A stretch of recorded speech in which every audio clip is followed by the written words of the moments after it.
लगभग 600-800 मिलियन वर्ष पहले पृथ्वी ने कई अत्यधिक जलवायु परिवर्तन झेले, जिन्हें हिमयुग के रूप में जाना जाता है। जलवायु इतनी ठंडी हो गई थी कि कुछ वैज्ञानिकों का मानना है कि पृथ्वी कई बार लगभग पूरी तरह से जम गई थी। इसे स्नोबॉल अर्थ सिद्धांत कहा जाता है। ऐसा माना जाता है कि इन अवधि में 4 बार बर्फ जमने और पिघलने के चक्र हुए थे, जो कि मीथेन और कार्बन डाइऑक्साइड जैसे ग्रीन हाउस गैसों में कमी के कारण शुरू हुए थे। इस दौरान पृथ्वी ध्रुव से ध्रुव तक ग्लेशियर बर्फ से ढकी होती थी।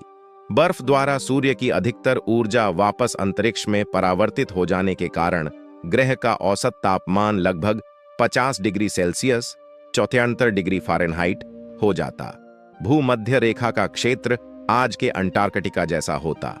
यदि स्नोबॉल अर्थ का अस्तित्व था, जो कि एक विवादास्पद विषय है, तो सौभाग्य से हम उस ठंड को महसूस करने के लिए वहां नहीं थे, क्योंकि उस समय केवल सूक्ष्म और सरल जीव ही अस्तित्व में थे। स्नोबॉल अर्थ के समय पृथ्वी की सतह बर्फ से पूरी तरह से ढकी होती थी।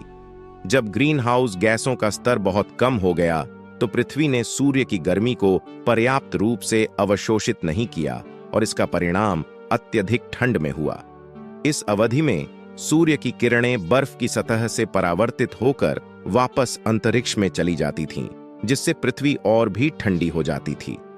यह ठंडी अवधि पृथ्वी के पारिस्थितिकी तंत्र पर गहरा प्रभाव डालती थी। केवल सूक्ष्म जीव और सरल जीव ही ऐसे कठोर हालात में जीवित रह सकते थे।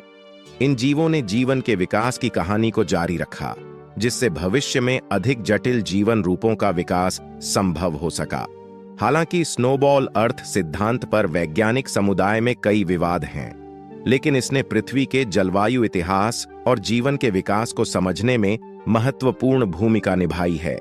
इस सिद्धांत के अनुसार पृथ्वी की जलवायु में ऐसे बदलाव आए थे जो आज की परिस्थितियों से बहुत अलग थे। इन घटनाओं ने पृथ्वी के वातावरण और महासागरों को आकार दिया और जीवन के विकास में महत्वपूर्ण भूमिका निभाई। अगर स्नोबॉल अर्थ सिद्धांत सही है, तो यह हमारे ग्रह की जलवायु प्रणाली की जटिलता और जीवन के अनुकूलन क्षमता को दर्शाता है। यह हमें यह भी सिखाता है कि पृथ्वी की जलवायु और जीवन रूप दोनों कितनी विविध और अनुकूलनशील हैं। इन चरम स्थितियों ने भविष्य में जीवन के विकास के लिए आवश्यक बुनियादी परिस्थितियों को भी तैयार किया।